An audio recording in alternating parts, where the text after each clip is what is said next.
Halo teman-teman semuanya, perkenalkan saya Dihya. Kali ini kita akan belajar dari tulisan Bapak Dr. Handito Juwono yang berjudul 170845. Ayam belum terdengar berkokok menjelang subuh di hari kemerdekaan tanggal 17 Agustus tahun 2016. Ketika saya terbangun dan mulai menekan tombol keyboard komputer untuk menulis artikel ini, semalam sebelum saya tidak sengaja terlelap, meskipun belum ingin memulai tidur, dan untungnya terbangun sebelum jam 4 pagi dini hari pada peringatan ulang tahun kemerdekaan Indonesia ke-71 ini. Sebelum tertidur, saya menemani anak-anak belanja drive-thru burger di restoran fast food yang ada di kompleks perumahan kami tinggal. Saya menulis artikel ini ditemani secangkir kopi panas yang sudah saya seduh dari kopi instan buatan Thailand. Masih ada sisa oleh-oleh kopi Thailand yang diproduksi dengan model bisnis otop dari negara Gajah Putih sesama anggota ASEAN dan masyarakat ekonomi ASEAN tersebut ketika kami meninjau beberapa bulan lalu untuk mendapat inspirasi mengembangkan ekspor nasional. Saya tidak tahu persis apakah biji kopi dari kopi instan yang saya minum tersebut merupakan hasil produksi tanaman petani Thailand atau tidak. Bisa saja biji kopinya diimpor dari Indonesia yang setelah diolah di Thailand lalu saya bawa kembali ke Indonesia. Sambil meresapi kopi Thailand, saya mendapati di meja kerja ada burger yang masih tersisa dari semalam. Supaya masih ada rasa karena sudah dari semalam, saya taburi burger tersebut dengan garam yang bercampur saus sambal. Di meja kerja masih ada Australian salt sisa dari yang kami beli untuk menambah rasa ketika beberapa hari lalu kami pergi ke Singapura. Ada rasa bersalah mengawali hari kemerdekaan dengan mengkonsumsi berbagai produk hemat asal luar negeri. Sepertinya tidak nasionalis, tetapi di era global seperti sekarang, kita tidak bisa menghindar dari keberadaan produk-produk asal negara lain. We believe in Indonesia. Sebagai tulisan lanjutan dari tulisan bulan lalu yang berjudul We Believe in Indonesia, saya ingin mengajak pembaca untuk merefleksi apa yang sudah kita raih sebagai bangsa Indonesia sejak 170845 di tahun 1945 dan menyongsong 170845 di tahun 2045. Meskipun hari bersejarah 170845 yang kita jadikan judul tulisan ini ditulis dengan angka-angka yang sama, tetapi punya makna berbeda dengan jeda waktu 100 tahun. Ketika yang dimaksudkan adalah 170845 tahun 1945 menuju 170845 tahun 2045. Apa prestasi yang bisa kita capai ketika NKRI mencapai umur 100 di tahun 2045? Saya rasa hadiah terbesar yang bisa kita persembahkan dan nikmati di 17 Agustus 2045 adalah manakala pada hari tersebut kita masih bisa menyimak pidato kenegaraan Presiden RI dalam memperingati 100 tahun kemerdekaan Indonesia. Semoga itu masih terjadi. Lalu, apa yang akan disampaikan oleh Presiden Indonesia pada 170845 tahun 2045? Tentunya kita harapkan Presiden RI menyampaikan kemajuan-kemajuan besar sebagai hasil perjalanan 100 tahun Indonesia. Apa saja kemajuan besar tersebut? Bisa jadi saat itu disampaikan bahwa kita Indonesia sudah berhasil mencapai swasembada pangan secara penuh, yang artinya kita bisa menyediakan secara mandiri pangan untuk rakyatnya tanpa perlu mengimpor daging, gula, beras, dan produk-produk pangan lainnya. Tentu saja sebagai penulis, saya tidak bermaksud membela diri dengan menyebutkan bahwa saya tetap nasionalis dan berhati merah putih. Meskipun mengkonsumsi produk-produk luar negeri, karena kenyataannya pada dini hari ketika saya menulis yang tersedia di sekitar saya, kebetulan adalah produk-produk tersebut.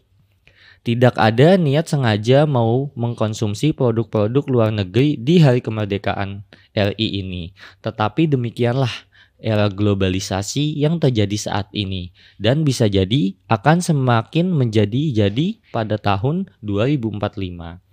Lalu apa yang hendak kita banggakan di peringatan 100 tahun Indonesia nanti? Mungkin akan lebih bermakna bila pada saat itu Presiden Indonesia mempidatokan bahwa ayam goreng khas Indonesia dan kopi Nusantara sudah merajai dunia. Bisa jadi akan lebih menggetarkan hati bila saat itu Presiden Indonesia menyampaikan bahwa mie instan, snack, kecap, teh botol, atau biskuit bermerek Indonesia oleh perusahaan-perusahaan Indonesia tidak hanya dibuat di Jakarta, Tangerang, Bekasi, Surabaya, Bandung, Medan, atau Makassar, tetapi juga dibuat di Kuala Lumpur, Bangkok, Nairobi, Jeddah, Berlin, Sydney, San Francisco, dan kota-kota besar dunia agar memudahkannya merajai pasar dunia. Tidak perlu dipermasalahkan juga bila produk-produk tersebut dibuat di luar negeri dengan bahan baku dan tenaga kerja luar negeri. Prinsip global sourcing and integrated supply chain haruslah diterapkan kalau kita ingin menjadikan produk dan perusahaan Indonesia punya daya saing global. Di era globalisasi akan semakin tidak mudah mendapati adanya produk khas Indonesia yang benar-benar asli di Indonesia. Produk Indonesia adalah produk dunia, demikian pula produk dunia adalah produk Indonesia. The biggest food exporter in the world. Dengan prinsip produk Indonesia adalah produk dunia dan produk dunia adalah produk Indonesia, kita perlu menimbang-nimbang akan dikenal sebagai negara penghasil produk dunia. Apakah Indonesia di 2045 akan lebih baik bila cita-cita yang digantung setinggi langit tetaplah punya dasar berpijak di bumi? Sebagai negara berpenduduk terbanyak keempat di dunia, Indonesia harus punya perhatian besar untuk menyediakan pangan bagi rakyatnya, baik yang merupakan makanan segar maupun makanan yang sudah diolah di pabrik. Sebagai negara kepulauan, pengembangan integrated supply chain bagi industri pangan merupakan pilihan strategis karena akan memudahkan dan memurahkan distribusi ke seluruh pelosok negeri. Sebagai pengagum dari Bapak Industrialisasi Indonesia, Dr. Hon Insinyur Hartarto Sastrosoenarto, Menteri Perindustrian RI pada periode 1983 sampai dengan 1993 dan Menko Bidang Industri dan Perdagangan 1993 sampai dengan 1995. Saya ingin mengutipkan pemikiran beliau di buku Industrialisasi serta Pembangunan Sektor Pertanian dan Jasa Menuju Visi di Indonesia 2030, yaitu Indonesia memiliki peluang sangat besar untuk menjadi world player dan regional player khususnya untuk sektor industri tertentu. Sektor industri yang terbukti memiliki daya saing sebagai akibat kebijakan ekspor broad-based di masa lalu perlu dikembangkan lebih lanjut. Sejalan dengan pemikiran Pak Hartarto pada bukunya tersebut, tentu saja salah industri yang perlu dikembangkan adalah industri dan khususnya industri pangan. Mengembangkan industri pangan bisa mengoptimalkan potensi bahan baku dari pertanian darat dan perikanan laut yang sudah tersedia berlimpah sebagai negara yang gemah ripah loh jinawi dengan anugerah tanah bercocok tanam dan laut menghasil ikan dan produk laut lainnya. Dalam konteks industrialisasi yang mengoptimalkan global supply chain, kita juga tidak perlu ragu mendayagunakan bahan baku impor yang kita olah di Indonesia dan bahkan juga di pabrik luar negeri untuk kemudian kita jual ke pasar dunia. Dengan pendekatan industrialisasi seperti itu, kita bisa mendorong pengembangan produk-produk industri pangan di Indonesia merajai pasar dunia dengan tujuan besar sebagai produsen dan eksportir produk industri pangan terbesar dunia yang mengoptimalkan pertanian, perikanan, dan laut. Sekaligus juga Indonesia memperdayakan dirinya sebagai poros negara maritim serta menggerakkan pertumbuhan industri permesinan dan berteknologi tinggi yang akan mengakselerasi kemajuan industri pada umumnya. Tentu akan banyak keraguan apakah kita mampu memproduksi mesin dan berbagai produk berteknologi tinggi lainnya. Tentu saja semua keraguan tersebut akan tetap menjadi keraguan dan biang ketidakpercayaan diri yang berkelanjutan bila tidak dicarikan solusi jalan keluarnya. Prinsip global sourcing memang tidak mengharuskan kita membuat seluruh bahan baku, komponen, atau suku cadang di negara sendiri. Kita bisa menggunakan bahan baku, komponen, atau suku cadang dari manapun di dunia untuk kita rakit di dalam negeri. Dan lalu secara bertahap kita bisa produksi di dalam negeri dan juga terbuka kemungkinan untuk memproduksinya di pabrik perusahaan Indonesia di luar negeri.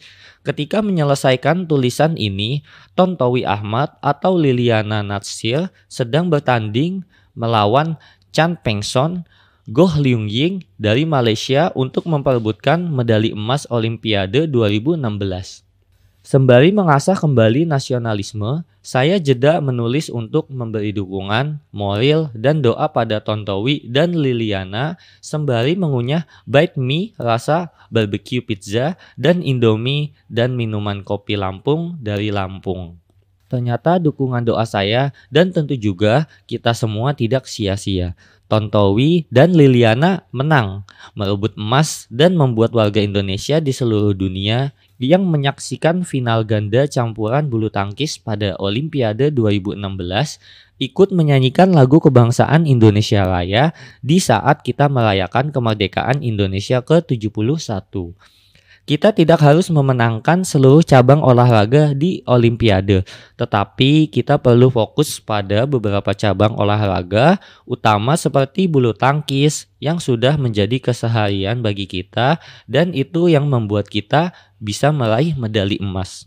Demikian pula dengan berkonsentrasi pada pengembangan industri pangan yang mengolah hasil produk pertanian darat dan perikanan laut.